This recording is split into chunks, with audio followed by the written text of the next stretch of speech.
Hi, I'm Randy Donley. Hi, I'm Randy Donley from Donley Auctions in Union, Illinois. Hi, I'm Randy Donley, inviting you to Donley Auctions next weekend. Hi, I'm Randy Donley from Donley Auctions. And my goodness, just when you don't necessarily think an auction is one of your better ones or one of your great ones, all of a sudden this happens. Wow. We get a collection in, like the Russ Neary collection. He's from Wisconsin. And what great machines. I just want to walk through this a little bit and point out some of these. You know, this phonograph here in the Hawthorne Shebel cabinet, you know, these are almost always fake. People make them up out of dressers. This is a real one. Here you go. Look at this beautiful little coin-operated Columbia. I mean, it's all correct. It's not cobbled up. Russ didn't collect junk. He collected good, honest, original machines. So I want you to look at some of these, a lot of foreign, which, you know, is very collectible, hard to find. But all of his machines are just the way you want to find them, not cobbled up by collectors, not over-restored, and they all work and they've got the correct parts on them. Few things I'd like to point out. This is so cute. This is Russ's first machine that he made himself. He hand-made this. He used the crank, an old grinding wheel. He put a cardboard tube on here, probably a toilet paper roll, a cardboard tube on here to put a cylinder record on. And he made his own hand crank phonograph. Here's a picture of him back in 1978. How proud he was making his first phonograph.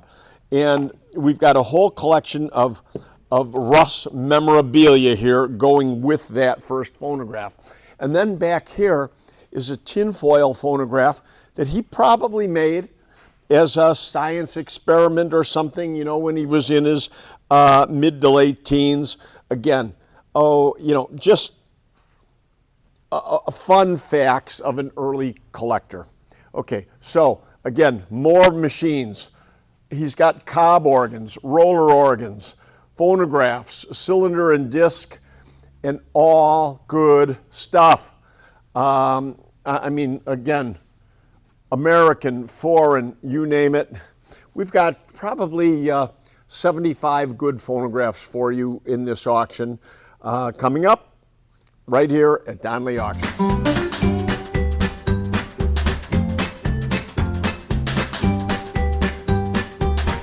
So here's the scoop.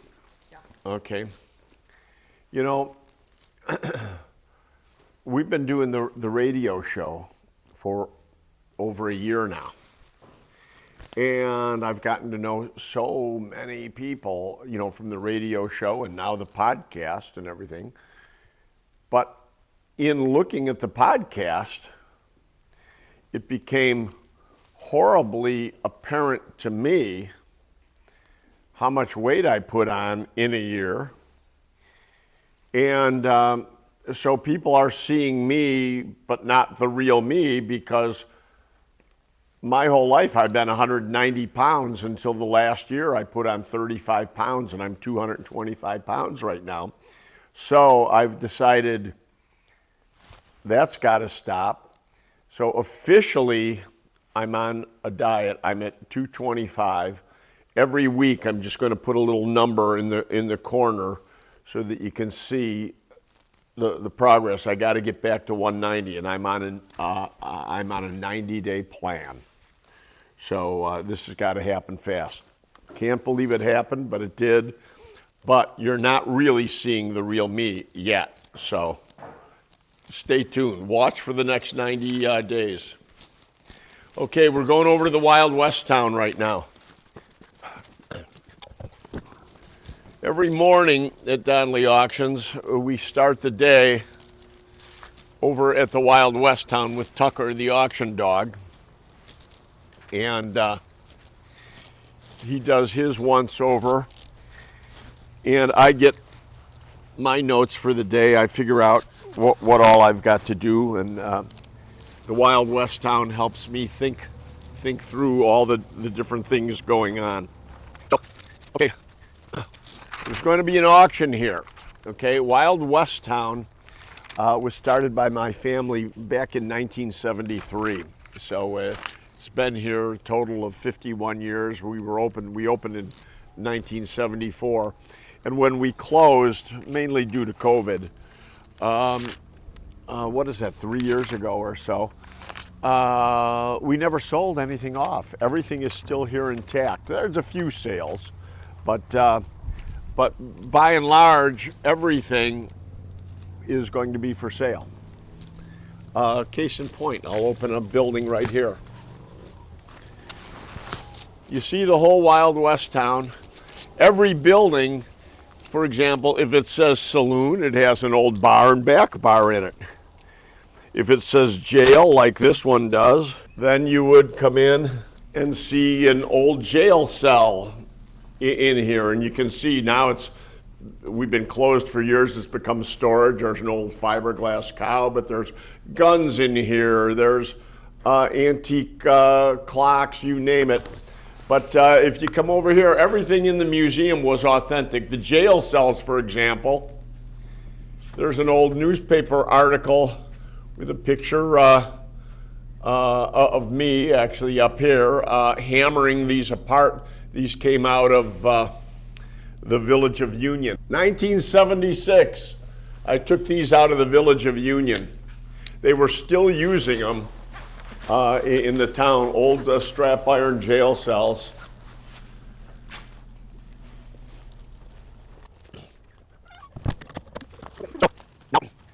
There's a few rides that have been sold already.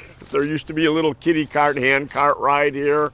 I sold off the roller coaster, and the water ride is gone, but we still have the carousel. I'll show you the bones to that. And that's for a private sale. Now, one thing that most people don't think of because we're an auction house is that we do private sales. But we do private sales all the time. Just in the last year, I have sold off not one, two, but actually 3 collections that have been for over $1 million a piece, where people have said, Randy, I don't want to auction it. I want to sell it as one lot. And I have found buyers for people that want to sell their whole collection. And yes, I do charge a commission for that, a modest one. But I have sold 3 major collections just in the last year. So if you do have a collection that you want to sell that doesn't need to go to auction, call me or email me. Okay, obviously, again, the saloon, the old fudge shop has old cabinets in it and everything. That's an old water fountain there, actually. The water pours out of the cowboy's boot. That'll be for sale. So here's another thing. Normally, going back to my diet, normally I take 1 loop around the Wild West town. That's a 1/4 mile. I do it twice a day because I'm walking Tucker, the dog. So one of the things I'm doing now is I'm increasing it to 4 times each, so it'll be 2 miles per day instead of a 1/2 mile. Diet, I gotta think diet.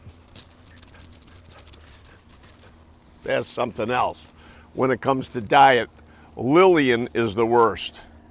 Lillian comes in here constantly with bakery and donuts are bakery, with bakery and goodies and all kinds of garbage. And Lillian and I battle over this all the time because she brings it in and I end up eating it. So that's got to stop now. Okay, this was the site of the roller coaster. That's moved on to another park. The old corral for the ponies. The old log cabin was a rock and mineral shop, and it's full. It's full of rocks and minerals. We'll be selling that off at auction also. Come on, Tuck. This building is a shooting gallery. Again, all still intact. All the equipment is in there. This was our gold mine. This is an interesting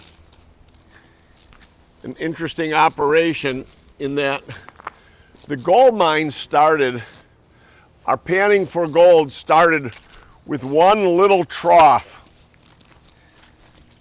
Gold panning trough here where people would put their hands in water cascaded down here, and people pan for gold. Well, it was so popular we had to make 2 troughs. Ooh, even busier. Let's add a 3rd trough, a bigger one. Now there's 3 troughs. Well, pretty soon it ended up being 4 different levels because it was so popular that in order for enough people to pan for gold at the same time, it just kept expanding and expanding. It was really quite the attraction. But one of our secrets was we used real gold pyrite. Other museums always would take a bunch of stones and spray paint them gold. Well, that's a cheap way to do it. My dad actually spent a lot of money purchasing gold pyrite. He'd go to all the mineral shows in Arizona and quartzite and find sources for gold pyrite. And of course, he bought tons and tons and tons of gold pyrite. Well, gold pyrite is a mineral ore that commonly is known as fool's gold. And sadly, miners, I mean, it looks so much like gold that miners would spend years of their life. They'd think they struck it rich, and they'd be mining and gathering up all this gold, so they thought, only to find out after they brought it to the assay office that it wasn't real gold. It's gold pyrite. It's a look-alike stone. Okay. This is where we did our Wild West shows, the 6-gun theater.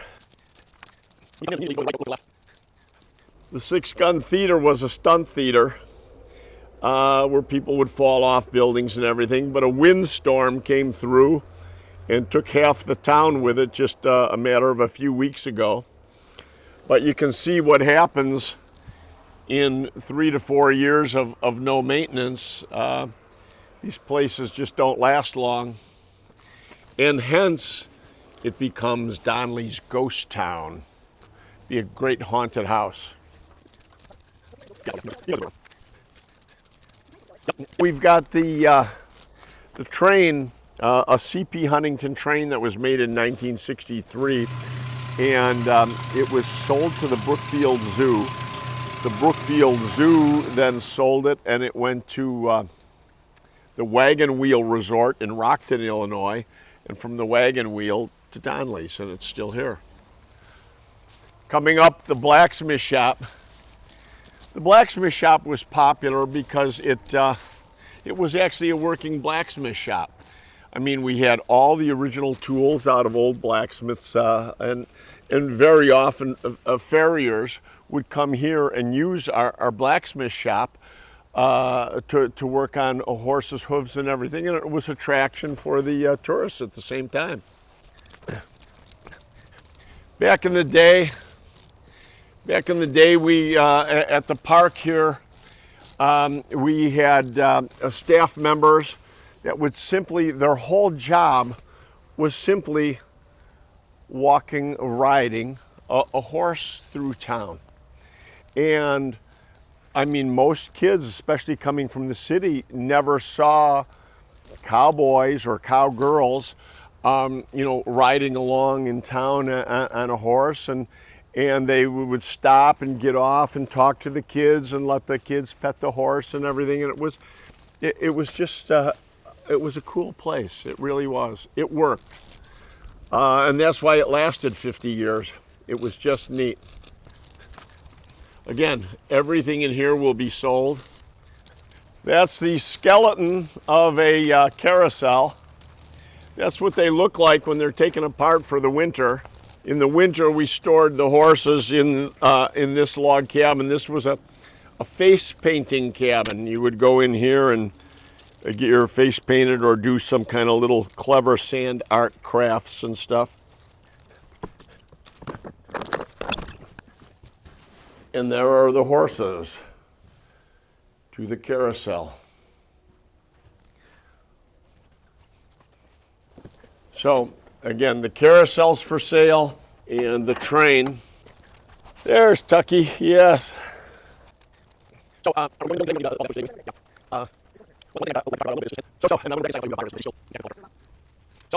Okay, we'll do this another day.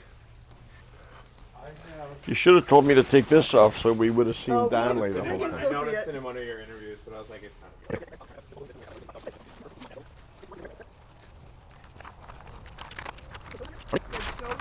Oh, entertainment every weekend, yeah. I mean, tables and chairs everywhere. That was a dance floor and Wild West entertainment, you know. And we'd not only have a country and western band, we'd also have some activity where people would be juggling pistols or demonstrating lassoing, and you know, and always something fun. We'd have outdoor barbecues out here. Maynard Peterson from Hampshire would bring in a big giant steam locomotion engine, and we would boil corn out here and have corn festivals, and you name it. This place was fun in its day. You know, the more we do this, the more I get to know you, and people are constantly emailing me with questions and everything, and they say, is that all you do is antiques? Do you do anything besides being out looking on the hunt and finding antiques and selling antiques and everything? The reality is, yes, we have a life away from the auction house. For example, tonight I'm with Susan at a dance contest. She's got a line dance contest going on right now as we speak, and we're about to find out she's in the finalists. She's in the 3 finalists, so we're going to find out who wins in just a minute. I'm so excited! I would like to thank the Academy and all my beautiful friends. I have such beautiful friends, for sure. I'm nervous, honestly. I'm a little nervous. The competition's tight. They're very good.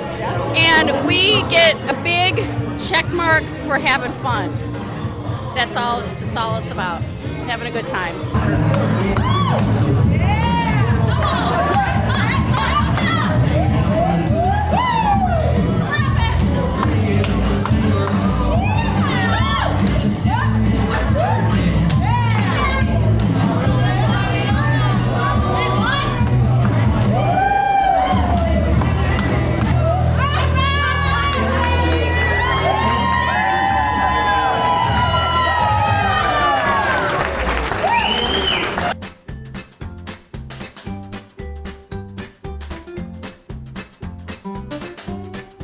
I'm Randy Donley, and I'll see you at the auction.